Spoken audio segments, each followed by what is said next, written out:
Salut les filles, donc on se retrouve aujourd'hui avec une nouvelle vidéo concernant la maternité. Dans ma dernière vidéo Chit Chat Get Ready With Me, je vous avais posé des questions pour savoir si vous souhaitiez que je vous filme quelques vidéos donc, sur la maternité, sur, sur mon fils et sur comment j'ai géré les premiers mois. Et beaucoup m'ont dit oui, donc j'en profite aujourd'hui pour vous faire une vidéo sur un sujet qui me tient beaucoup à cœur puisque comme vous avez pu le voir dans le titre, aujourd'hui on va parler des coliques et c'est en fait... les coliques, ça a été la chose qui a rythmé nos 4 premiers mois avec bébé. Donc voilà, on commence tout de suite cette vidéo avec le retour de maternité. Donc les coliques chez mon fils ont commencé très tôt.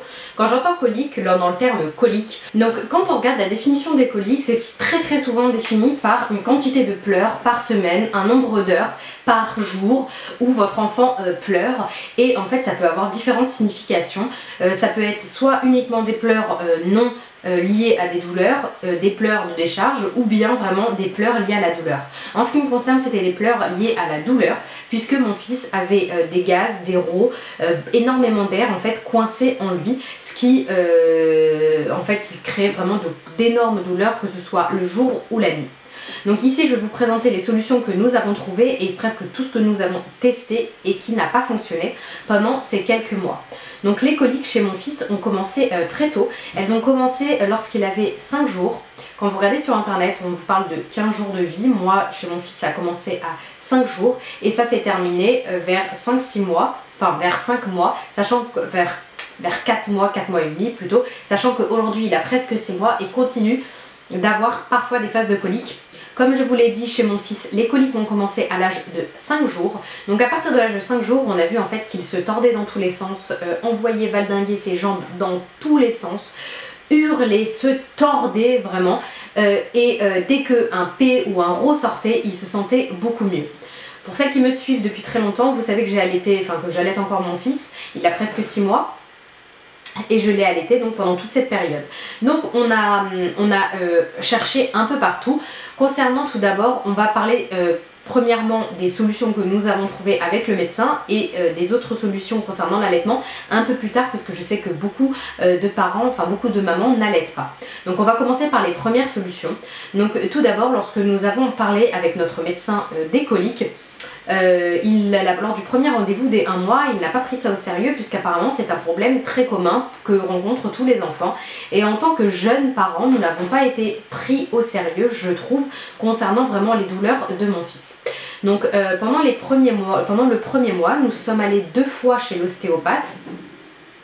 Ça n'a pas résolu le problème, ça a soulagé quelques-unes de ses tensions, mais ça n'a en aucun cas résolu le problème de ses coliques. Donc sachez que vous pouvez bien sûr prendre rendez-vous avec un ostéopathe ou un chiropracteur pour résoudre ces problèmes le plus tôt possible, c'est le mieux.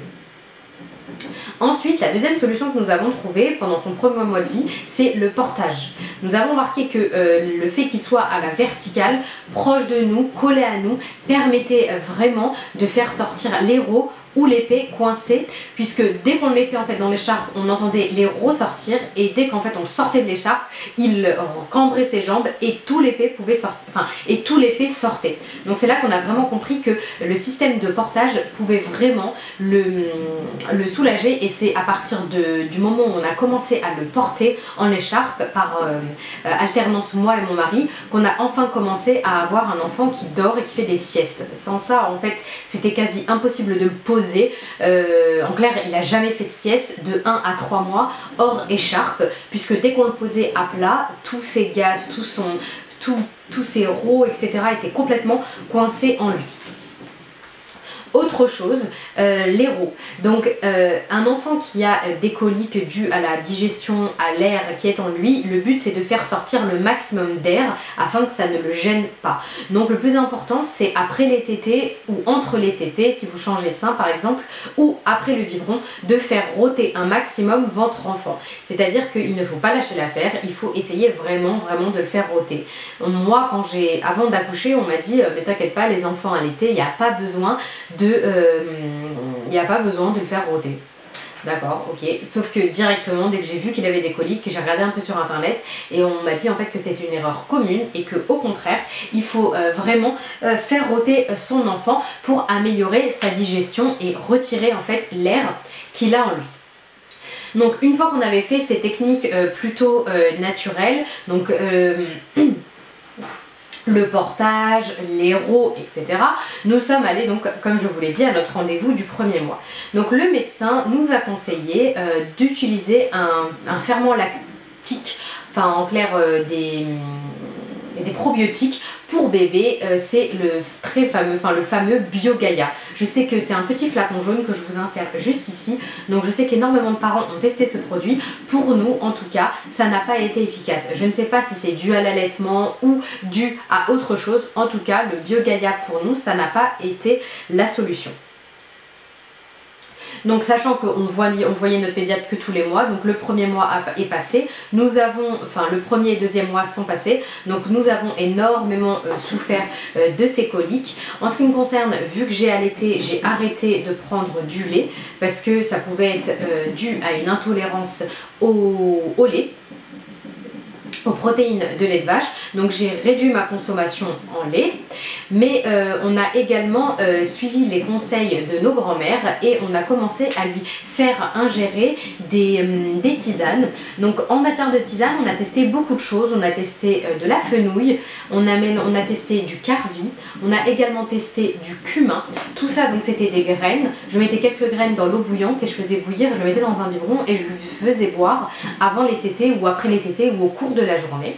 Donc on a vu une toute petite amélioration, mais on avait encore des pleurs presque tout le temps, la nuit, puisque la journée il était en écharpe, mais la nuit il ne l'était pas, donc il nous laissait clairement pas dormir, mais après je comprends, il souffre, donc il le fait pas méchamment, le pauvre, c'est juste qu'il a hyper mal au ventre. Donc on a testé les tisanes, ensuite on a refait un nouveau mélange de tisanes avec donc ces premières tisanes, avec ces premiers ingrédients que je viens de vous donner, mais on a également ajouté de la camomille et de la mélisse pour vraiment le calmer et le soulager. Et on a vu un petit mieux, mais rien de dingue, hein, toujours des nuits très chaotiques. Donc pendant ce mois-là, je suis également partie voir une conseillère en lactation qui nous a proposé en fait, qui nous a montré deux choses qui pouvaient vraiment soulager votre enfant. La première, la position sur votre bras, la tête de l'enfant est là et ses deux jambes sont là. Je vous mets une image juste ici, ça soulageait énormément mon fils.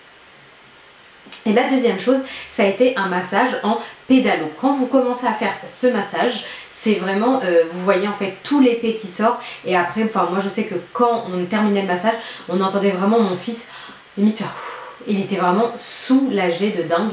On passait nos nuits à faire ça, on le faisait 4-5 fois par nuit et notre journée à faire ça. Donc c'était assez impressionnant, ma mère n'arrêtait pas de dire arrête tu vas lui casser le bassin, parce qu'elle pensait vraiment que c'était, vu que en fait de l'extérieur le massage a l'air vraiment dur pour l'enfant, alors que c'est pas du tout le cas. Nous, la seule chose qu'on voyait, c'était vraiment le soulagement qu'il avait après, et on lui a jamais fait, mal. La preuve aujourd'hui, maintenant qu'il peut rigoler, quand on lui refait ses massages pendant les phases de colique qu'il a, il en rigole. Donc ça ne lui fait pas mal et ça ne lui a jamais fait mal. Donc lors du deuxième rendez-vous chez le pédiatre, donc là mon fils a fait une crise de colique chez le pédiatre, et c'est là que enfin le pédiatre a pris les choses au sérieux et a compris qu'en fait les coliques de mon fils n'étaient pas en fait n'était pas en fait du chiquet, c'est pas nous qui avons déterminé que notre enfant pleurait trop, c'est tout simplement que mon fils réellement souffrait. Donc là il nous a prescrit le julep gommeux, c'est une préparation en pharmacie à base de gomme arabique, de sirop et de bicarbonate, bon je ne sais plus, je vous mettrai ici la recette que me faisait ma pharmacie. Sachez que les préparations en pharmacie, en fonction des pharmacies où vous allez, certaines vont vous les rembourser et d'autres vont facturer plein pot. Moi je sais que quand j'ai acheté le julep gommeux, c'est vraiment très efficace le julep gommeux, ça a réduit on va dire à 50% les douleurs pour mon fils. Bon il pleurait quand même toujours, mais quand même ça les a bien réduit. Je sais que chaque semaine, parce que ça périme en une semaine, chaque semaine j'allais chercher ma préparation en pharmacie pour soulager mon fils. Donc concernant le prix du julep gommeux, moi c'est ce que j'ai fait, j'ai pris en fait sur Google toutes les pharmacies à côté de chez moi, j'ai appelé, j'ai demandé est-ce qu'ils avaient une préparatrice en pharmacie pour le faire en pharmacie pour payer moins cher. Donc chez eux je payais pas puisque c'est remboursé par la sécurité sociale, mais sachez que d'autres pharmacies refusent le remboursement et en plus de ça facturent 30 € le Julep, donc un petit flacon qui dure une semaine. Donc sincèrement c'était tellement efficace qu'on était prêt à dépenser cette somme d'argent, mais sachant que ça représentait presque plus de 100 € par mois, je trouvais ça quand même énorme. Et si on peut être soulagé sachant que à la base c'est censé être remboursé par la sécurité sociale, donc pourquoi pas, on paye bien des impôts pour quelque chose. Donc le Julep gommeux ça peut être une solution pour vous. Ensuite donc j'ai continué de chercher puisque mon fils était soulagé certes, mais c'était pas non plus le top du top.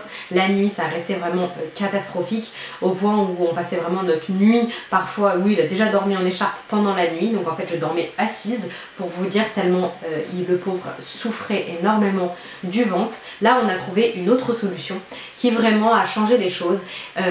Donc c'était un combo, donc Julep gommeux plusieurs fois par jour, je crois que j'étais à 2 ou 3 fois par jour, et en même temps le matin et le soir on lui mettait 0,5 g de 0,5 ml d'un autre probiotique beaucoup plus efficace que le BioGaia que je vous ai présenté en début de vidéo, c'est le Lactiban enfant.